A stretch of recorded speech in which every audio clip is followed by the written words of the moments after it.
Hey y'all, what's up? My name is Tom Mizu. You watch my channel Mizu 14, and I'm here doing a review of If Loving You Is Wrong, Season 4, Episode 4. Sorry that this video is late, but it's better late than never, right? So, it started off where it ended last week. Steven getting jumped by these four goons. These four goons are fucking weak as hell. Steven went Incredible Hulk on the motherfucker. He's like, oh, kicked them motherfucking asses. One of them, the head leader, he banged his ass in the freaking hood, banged him in the thing, in a car window. Esperanza said, oh, what? Stop, what happened? What happened? He said, get in the house, Esperanza, get in the house. Eddie did this, get in the house. She said, what? We need to call the police now. Get in the house. So she got in the house, and then freaking Steven walking down the block like this, like a Incredible Hulk. I said, damn, that nigga turned like a monster real quick. He said he gonna go to the pub and find Eddie. So Esperanza said, oh no, I can't do this. I can't have this happen. That can't have this happening. So she called it Natalie. You know, Natalie said, I'm getting tired of this bitch is calling my freaking phone for my man. Like, let's stop it. So she called her. She said, hello. So Esperanza, where Lucian at? She said, listen, I'm getting tired of y'all calling. I'm getting tired of y'all calling Lucian. Like, y'all got somebody else, call somebody else. Why y'all keep calling Lucian? Like, he's the only police officer. But he's the only police officer in the cast that need to call. So they called Lucian. She said, listen, he's here. Here, hold on. But she said, I'm serious. She said, I know. Lucian pick up the phone. Lucian said, hello. And he said, Lucian, some guys came and trying to beat up Steven, and he upset, and he whipped them ass. They said, oh, well, they got their ass whipped. They said, what do you think? He said, well, Steven can handle himself. She said, I never see him like that, but I think he gonna go to the pub. He's very angry. I never see him angry like this. Can you go to the pub, Lucian? Can you go to the pub, Lucian? Help Ellie. I can feel that Ellie's gonna get messed up. He said, well, Eddie deserves it. Shit, what do you want me to do? It's like, please, Lucian, go to the pub. You gotta stop them from doing this. You gotta stop them from doing this.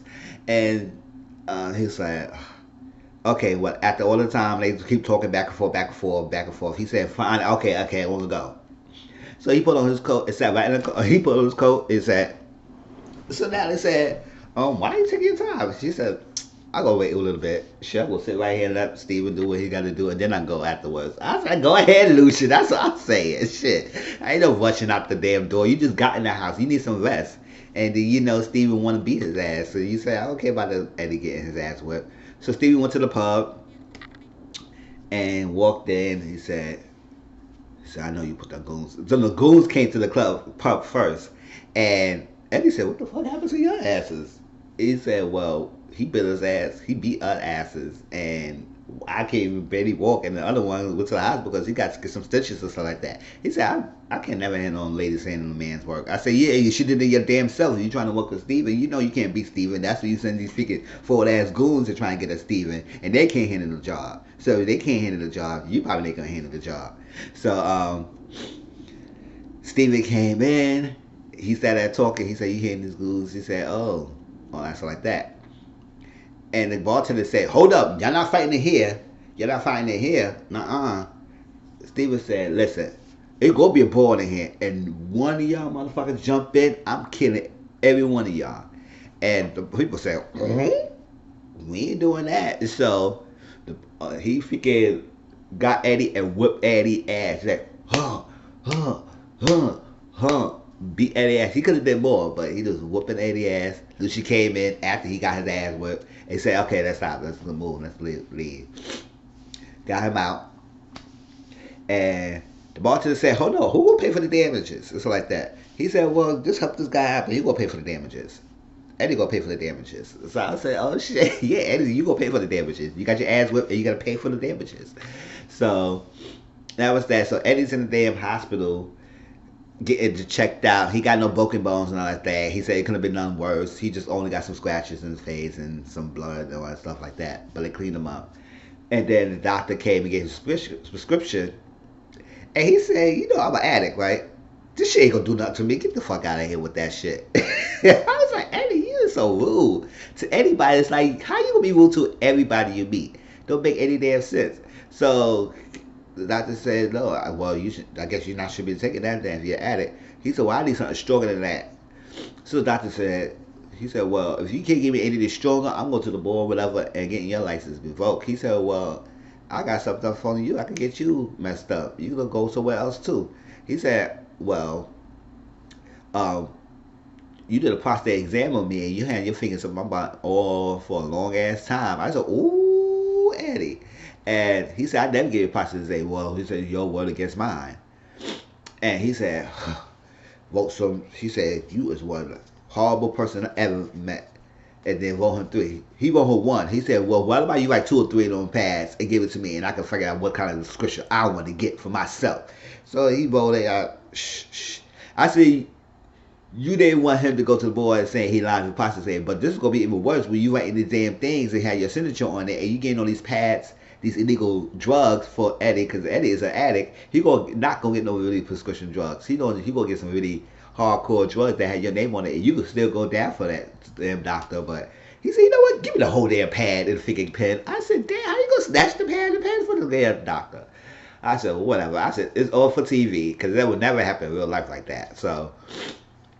So he walked out and he saw Kelly. Now, how Kelly got to the hospital, Kelly was in her old family hospital, right? She said, nurse, nurse, nurse. And this freaking Pam said, you know, you better stop calling my damn name, bitch. Like, come on now. I got a job to do. What you want? She said, can you loosen this thing? He said, I can't loosen that. You try to kill yourself, bitch. You know, we got to watch you. You got to hear. And after that, you going to jail. You know where you're going. Shit. Messing my damn time, calling my name. So the other freaking lady, the other nurse, the other freaking inmate was taunting Kelly. She said, stop talking to me, talk to me. She said, you know what you going, they ain't gonna help you, they don't care about you, stop calling that. So Kelly said, nurse, they don't care about you, stop. It's like that. So the preacher lady, she said, you know what, there's nothing wrong with you, go back where you need to go. So she came and tried to pray. Margaret, church lady, she tried to come and pray for Kelly. And Kelly said, I don't need you to pray for me. It's like that. She said, I would pray for your soul and all that stuff. I will pray for you and ask you forgiveness. I forgive you and pray for things. She said, well, can you pray for Travis? All that stuff. He said, what do you need to do? What do you need to do? He said, he the one who does this to me. He has stalked me and tried to do that. She said, well, I don't believe that. It's your words against his, all that stuff, and you did a lot of things, you shoot him, all that stuff. So at the end of the day, you the one who killed, so thou shalt not kill. And Kelly was reading the scriptures, and she said, oh yeah, go be mad with the scriptures, girl, go be mad with the scriptures. And everything. And she said, well, he came and stalked, but he said, well, he said, yo, you stalked her. The parents said, you stalked her, and you killed her. You stalked her too much, and you killed her. He said, no, I did. He the one who was stalking me and all that stuff. He said, and then the preacher lady did slip of the tongue because she didn't realize she said that. She said, well, you're not the only woman who said that. I said, oh my gosh. And I said, preacher lady, are you dumb? Like, if other women say the same thing that Travis had been stalking them before they did something to him, whatever, because I guess he got, I guess he didn't get shot before, whatever, but it kind of got worse. It got worse with Kelly. But if other women were saying that, that will means that he is in the wrong. Not every woman gonna say the same story, so not every woman gonna lie on him because whatever, because they want his money or stuff like that. So one woman maybe, but multiple women. And she said, "What you just said?" She said, "I ain't say nothing." He said, "What you just say?" You said, "Other woman." She said, "No, I didn't. I ain't say that. That ain't come out my mouth. I ain't said none of that." I said, "Yes, you did, lady. Don't try to act like you trying to backtrack and put it backpedal on pussy pop. Like you bitch, you just said that. So that means that it's other women out there. So you can look up and over files other women. Now, if Kelly could get the right people, they could find out the other woman and maybe could help Kelly get off and say like, she's not bugging. So got her out. So Kelly said, nurse. She said, what? I got chest pains. Feel my chest. I got chest pains. I got chest pains. She said, your vitals look good. She said, I got chest pains. Look, come on. Feel my chest. I got chest pains. So she said, oh, now I got to fill out paperwork and get you in the freaking hospital. She said, okay. So that was that. So Kelly, that's why Eddie saw Kelly at the hospital. So Eddie talked to Kelly and said, you call her Mew. He said, oh, I'm a black widow and all that stuff. I was like, you're a black widow. I was like, Eddie. All that stuff to the point that Rick came and told Eddie, get out of here. And Eddie left. And Rick said he gonna stay and watch Kelly and be there for the hospital and be there for her. She said, "Why you do this for me?" He said, "Well, I feel bad for myself." But she said, "I need to tell you something." She said, "What you need to tell me?" I used to do security at the church and everything. She said, "Well, you with them?" She said, "No, no, I'm not with them or so." So she said, "You know who came to see me? Margaret." The church like, "Oh," she said, "She means well," and she said she tried to pray for me, and she told me that this other woman. He said, "Oh, it's like that. I will look into it, but I will help you in as much as you can." And so the doctor came and got Kelly, and that's what Rick called Lucia and told Lucia that yes, I had told Kelly to tell the nurse that she got chest pains and all that stuff like that. And he said, "Why you would do that?" Because he said, "I just want to help her all that stuff like that." So she talked to a real psychologist so she can get real help. And said the first psychologist because they be on them and they really care about inmates. He said, "Okay, that's a good thing." But Rick said, so Kelly said, "Why you doing it?" She said, "Listen, Pam cursed me out because I know Pam said, you motherfucker told this bitch to figure had chest pains. Now I gotta fill out all this damn paperwork. You owe me." He said, I got this. I got the paperwork." And shut her up. So she won't do no paperwork, and Rick got the paperwork, so he do it. So that is at the damn hospital at the law office getting some files of Travis. And Larry came in because he was getting down. And Larry came in. He said, what's that in your hand?" He said, "That's Travis King's file." I said, "I thought you got rid of that." He said, "No." He said, it's something different. This is crazy. He did something like that. We need to help this lady and all that stuff. It's not right. It's not right." He said, "What we care about being right or wrong? We defense attorneys. We don't care about right or wrong. We just represent the client. The client is fucking messed up. They wrong. Doesn't matter. We try to get them off. So if we represent Travis King and their family, we gotta help them." So like that. He said, "No, this is not right. Cause we gotta do this like that." He said, "Give me the file. If you don't give me the file, I'll get your job. You gonna lose your job. I can have your license revoked." Oh, I said, "Damn, Larry, you gonna go through the low boat like that? Low belt?" And he said, "Well, I can get you fires full of things. I got stuff for you too, Larry. Don't get it twisted." So Larry said, "Well, do you got bondage with some of the members of the board?" I said, "Oh, Larry, that's how you got over it, leverage. This motherfucker Larry got bondage things with the people members, got some dark secrets with them." I said, "Larry, he's a damn freak." Okay. But I was like, all right. So Ian said, "Oh my gosh." That lead, he said, "Well, did you do anything with them?" Ian said, "No." Ian defended. I said, "Well, Ian, you need to step your pussy game up because Larry got to die pat with the board. You need to get down with the board too. Do something. Shit. He got these people in his pockets and fingers, and you got nothing. So you lost." So he said, "If you got anything else, email, thread, anything about concerning Travis and Kelly, all that stuff, you need to let that go and delete it. I just did not come back here unless your ass is getting fired and you want to be a lawyer." So yeah, I was like, "Oh my God, Larry." I can't wait till Randy get your ass, Larry, because you did some sort of shit." And I remember Larry was the one that got Randy to sign the papers. And I guess it was the divorce papers, and then he was one to fax the papers to his secretary before he got snatched up by Eddie. So I guess, yeah, it was Larry, because I was confused who the one who did it, but it was Larry the one that did that. And I said, "Oh, you know, Vander gonna be pissed because you and Vander supposed to be cool, and you got him to trick them to sign the divorce papers." All right. So, so Dr. Roston. Oh, before I go to that, um, Esperanza called Natalie again. She said, "Oh, if this bitch call me one more time, listen, I'm tired of this damn heifer." So she called and she said, "I just want to Lucius came." He said, "No." So Larry said, "What are you doing, girl? What are you doing with Steven?" She said, "I don't know. I just like him and all that stuff like that. I don't want him to do so I just can't. I just gotta let him go." She said, "You know Eddie gonna keep coming at you all the time." She said, "I know, but I just need to let he just won't stop. He just won't stop and everything." He said, "Well, just sit down and talk to her." I said, "Natalie, or what have you been?" Eddie don't care about talking. He just want to talk Esperanza no matter if it was Steven or it was Vic, it was anybody. He gonna talk whoever his Esperanza with. He don't want Esperanza with anybody else but him because he is a freaking cuckoo head in a head and stuff like that. He could do whatever he want, but he don't want Esperanza to be happy. That's what it is. So sitting there talking to him is now. She said, I have been talking to him, nothing works." And he said, "Just have him sit down and have a long adult conversation with him." She said, whatever, whatever, I'll go try it. So she called Eddie.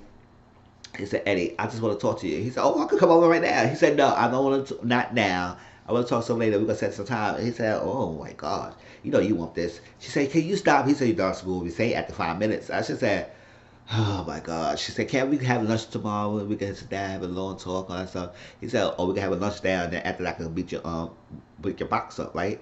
He said, oh my God. She said, all right, of course. She hang up the phone. She got done with Eddie. And then Eddie was too much. Dude, Steven came to the door and apologized as well. He said, that's a sign of me. If I get pushed, the monster come out. Yeah, the Incredible Hulk came out the fuck out of you. You beat them asses like it was no tomorrow. Like it was sandwich meat. And then screaming at us, monster, get your ass in the head. Go get your ass in the house, Lola. So like that. So got her ass. She said, I'm scared because Eddie was like that once. He was a cool, calm guy. And then he came like that. And she said, I'm nowhere near like Eddie.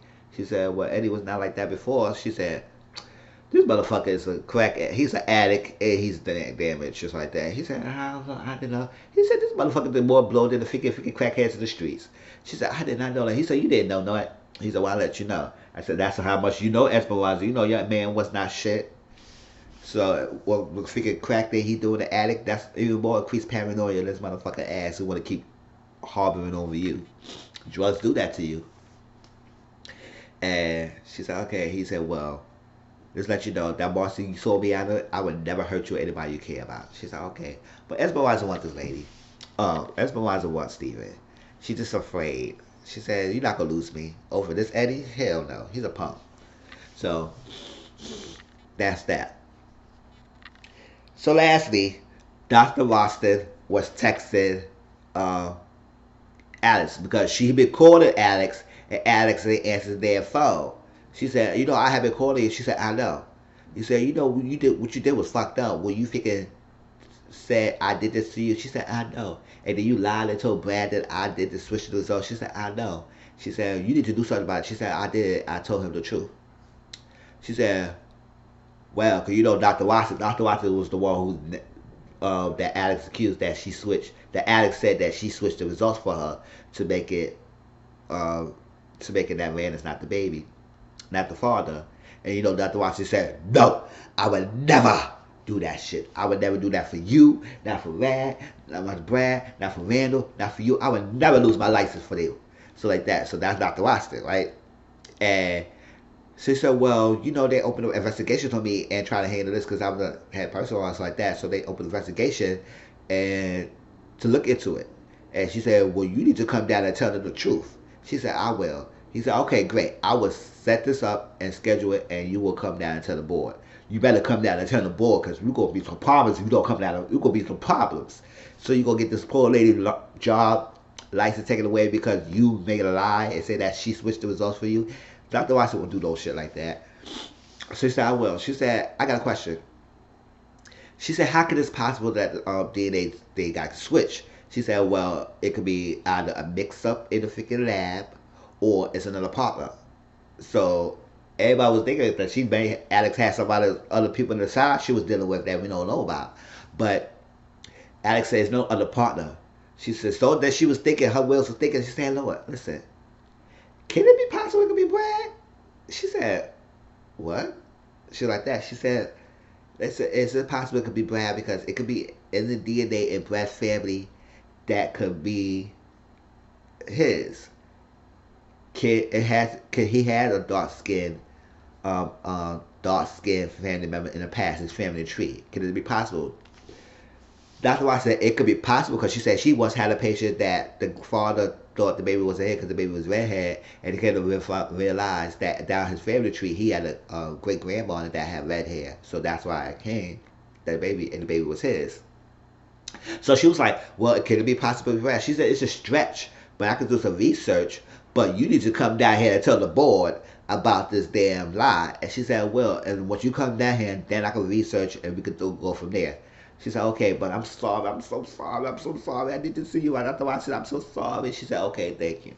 All that stuff. But that was In Love With You Is Wrong. Hope you had enjoyed this review. Please like, comment, subscribe to my channel. Hit that red subscribe button down below. And also hit that notification bell so you'll be notified for all my videos. The next video I will be doing is Married to Medicine LA for this past week that happened, to catch up on it. And I think I will do a review of Hustle and Soul. And so look out to that. And this is my first time starting watching that show, so I'm gonna see it how it goes. But I heard it's gonna be ratchet and crazy, so I'll give my little viewpoints on that. But until then, talk to y'all later. Peace.